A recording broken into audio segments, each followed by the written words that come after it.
Le Journal de la Ville, le premier magazine de l'information provinciale.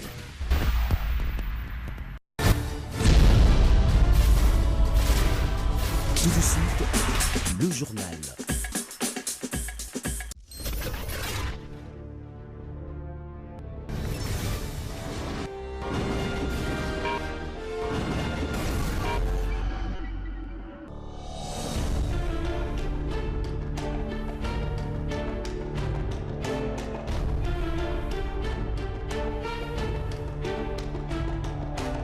Mesdames et messieurs, bienvenue à cette nouvelle édition du Journal de la Ville dont voici les sommaires.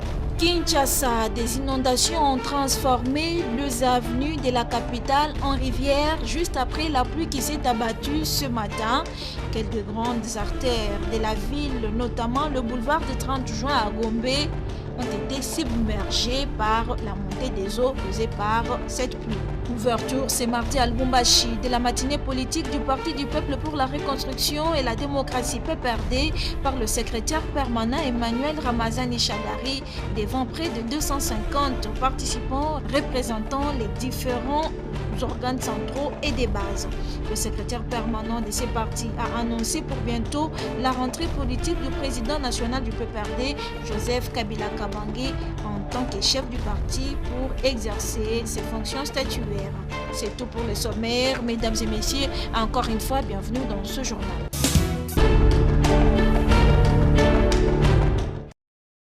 La Chambre haute du Parlement a adopté ce mardi 22 octobre en seconde lecture 3 projets de loi autorisant la ratification des 2 accords de prêt et d'un accord de financement à hauteur de 173 millions de dollars américains. Ces votes interviennent 4 jours après ceux de l'Assemblée nationale et ces textes pourront maintenant être promulgués par le président de la République. Il s'agit du projet de loi autorisant la ratification de l'accord de financement additionnel numéro 6287R du 21 septembre 2018 conclu entre la RDC et l'Association internationale de développement au titre du projet d'appui au développement. La République démocratique du Congo court les risques de perdre les 100 millions de dollars américains de la Banque mondiale si elle ne ratifie pas ce projet de loi au plus tard le 24 octobre 2019. Il s'agit de la date butoir fixée par la banque pour cette ratification, faute de quoi l'accord de ces prêts sera annulé. Les députés ont également adopté le projet de loi autorisant la ratification de prêt numéro 2100150041 du 13 juin 2019 conclu entre la RDC et les fonds africains de développement au titre du projet d'appui au développement des chaînes de valeurs agricoles dans 6 provinces de la RDC.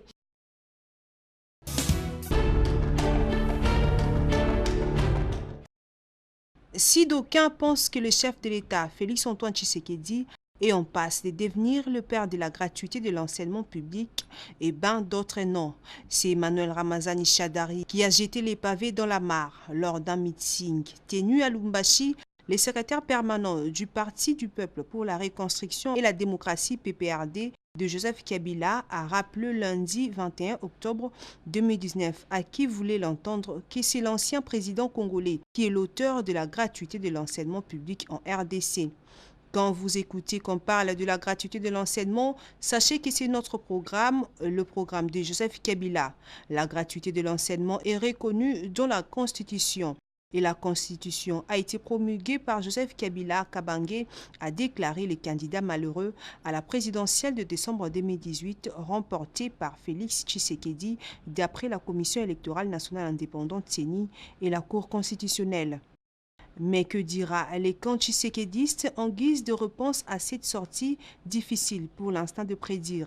C'est donc un véritable débat qui est en passe de s'ouvrir entre les deux alliés au pouvoir autour de la paternité de la gratuité de l'enseignement de base. Néanmoins, des observateurs nuancent déjà en indiquant que la Constitution étant l'expression de la volonté du peuple, l'important c'est de faire preuve de volonté politique pour appliquer une disposition constitutionnelle, ce qui ne s'est jamais fait durant les 18 ans de règne de Kabila. D'autres estiment qu'en dépit de plusieurs obstacles, ces programmes pourraient constituer un début de solution aux difficultés rencontrées depuis les lustres dans la mise en œuvre de politiques éducatives.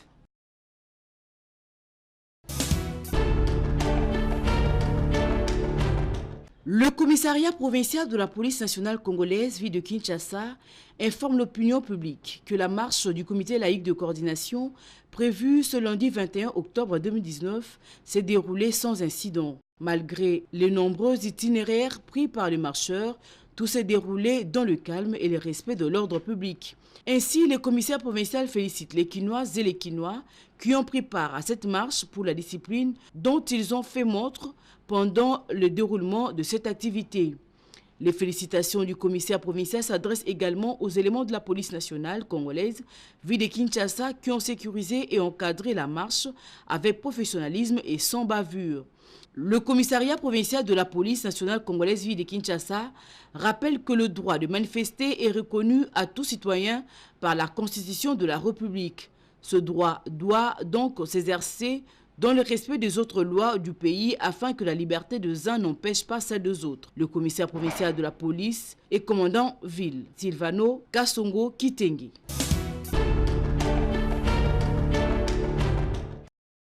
Réagissant au sujet du programme présidentiel accéléré de lutte contre la pauvreté et les inégalités, Angèle Makombo salue cette vision du chef de l'État qui, selon elle, va sauver beaucoup de Congolais car ce programme vise à sortir 20 millions de Congolais de l'extrême pauvreté. C'est une vision qu'on ne peut que saluer, une vision généreuse, mais une fois qu'on a salué cela, on se dit, est-ce que c'est possible, est-ce que c'est réalisable en 5 ans de sortir 20 millions de Congolais hors de l'extrême pauvreté.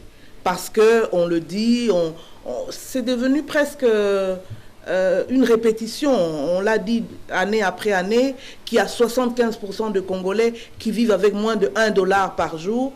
Et on a l'air de se complaire dans cela. Et son ambition, justement, c'est de dire, en 5 ans, d'ici 5 ans, que des Congolais aient au moins un bon repas par jour. Comment donc trouver les moyens pour concrétiser ces programmes? Angèle Makombo répond. Eh bien, moi, j'ai toujours été l'avocate de la nécessité de mobiliser davantage des ressources dans notre pays, avant même de penser à des ressources extérieures. Il y a le fameux sointage, d'autres parlent de coulage des recettes. Eh bien, il faut s'attaquer à cela. 3 principaux axes ont été choisis par les chefs de l'État pour l'exécution de ce programme, comme en parle la femme politique. Il a visé vraiment les axes, je dirais, principaux, parce que l'accès aux infrastructures, aux services de base, mais c'est l'essentiel. Développer l'économie rurale et périurbaine, il a tout à fait raison. 65% de la population congolaise, on dit même, voire 70% vit en milieu rural. On ne peut pas non plus produire, vendre efficacement sans avoir des capacités managériales. Donc je pense que les 3 priorités qu'il a déterminées sont des priorités absolument essentielles.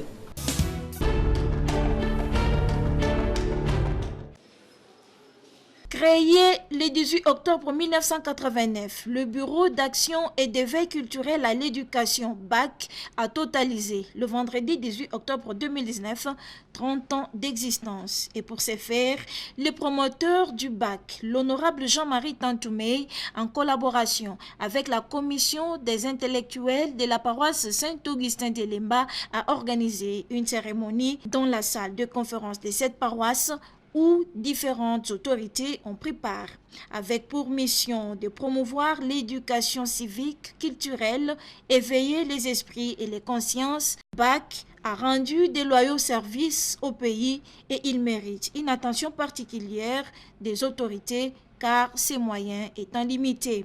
Au cours de cette cérémonie, différents témoignages ont été tenus au BAC. Le BAC s'occupant de la culture et de l'éducation civique a beaucoup contribué pendant ces 30 ans. Nous voyons les fruits.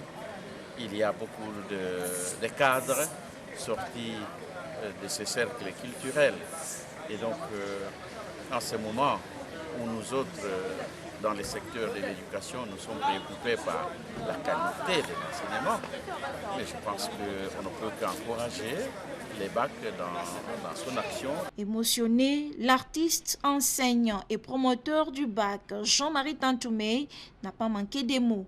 Le bac a tenu à célébrer cet anniversaire pour montrer l'importance du produit de l'intelligence, de la détermination, de la créativité et surtout de l'élite qui œuvre pour l'émergence du renouvellement du cadre congolais. On ne peut rien faire sans l'éducation et la culture. Le bac exhorte les autorités à bien encadrer la gratuité de l'éducation de base pour qu'elle puisse produire du bonheur au lieu du malheur. Des écoles qui ont accompagné le bac pendant 30 ans ont reçu des diplômes d'honneur, des livres de la culture, bonne manière.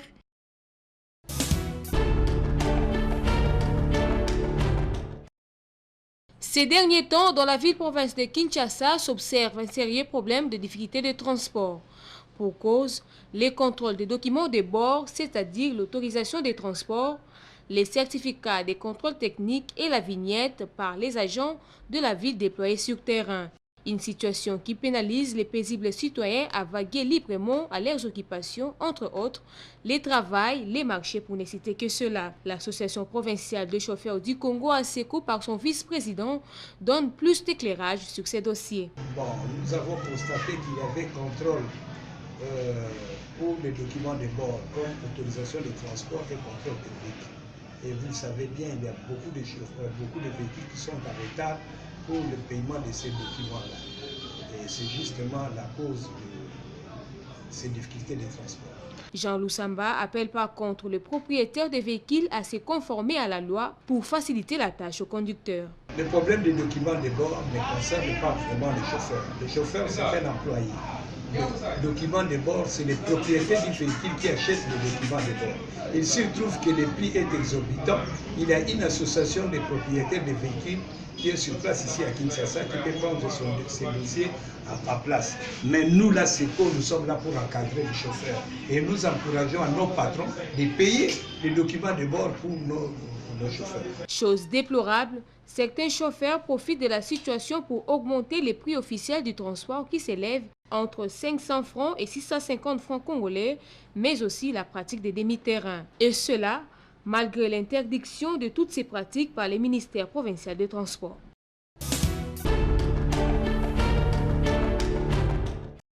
Plusieurs Congolais souffrent du diabète. Pour certaines personnes, c'est une maladie héréditaire et incurable, alors que pour les tradipraticiens et phytothérapeutes, il existe des traitements qui les traitent et finissent. C'est ce que soutient le docteur phytothérapeute Mbundura Abakouk du centre Exode médical. Diabète, na terme babenga diabète babenga le poto. Diabète c'est français, mais il y a terme na katia grec babenga yango diabéino na lingala nguluba eleki mopanzi ou en français si vous voulez qui traverse. Donc oyo o ezo bata manzoto te mais ezo le kambala moko tanga moto encaissé ameli mbala moko ezo leka yango babenga terme babenga diabète. Alors mobulu wana ekotaka na nzoto evandi na makila oyo tobengaka hyperglycémia to yubani na masuba oyo tobengaka hyperglycémie. Alors emema biloko wana eutaka wapi ya sukali. Donc ils ont maladie outi na sukali lengi bazakuluba eza héréditaire to sala ba recherche bien sûr. Ils ont maladie liée au sang mais il n'est pas héréditaire tout à fait. Je vous dis et je confirme et d'après des recherches comment ils ont maladie métabolique. Maladie ici la raté puisqu'il n'y a pas une maladie incurable par Elohim. Il évoque ici les signes et les symptômes du diabète ainsi que les modes de prévention.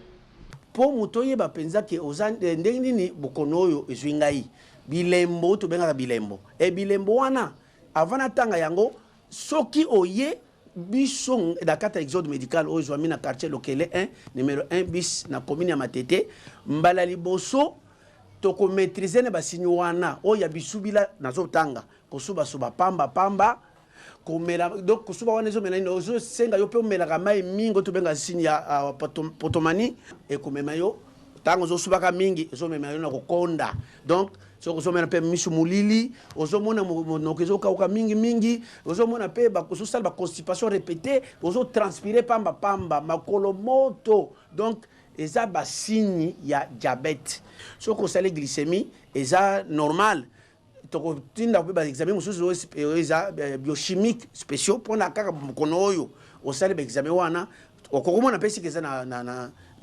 masuba yeba ke osoko zo mi pana biso le biko ezali fais-moi confiance frère pesa ngata moke ekosila mais zala pe patient ti toko maîtriser ngo kezunga kimia. La succession du fait Dr Mwanampo procède à la vente de la villa familiale qui se trouve sur l'avenue du Congo numéro 40 au quartier d'Elvo dans la commune de Ngaliema. La villa comporte 8 chambres, 2 salons, 2 cuisines, 6 salles de bain, un annexe de chambres, cuisine et une salle de bain, avec un parking intérieur pouvant contenir 15 voitures. Pour plus d'informations, veuillez contacter le numéro ci-après 081 81 390 96 09 93 051 487.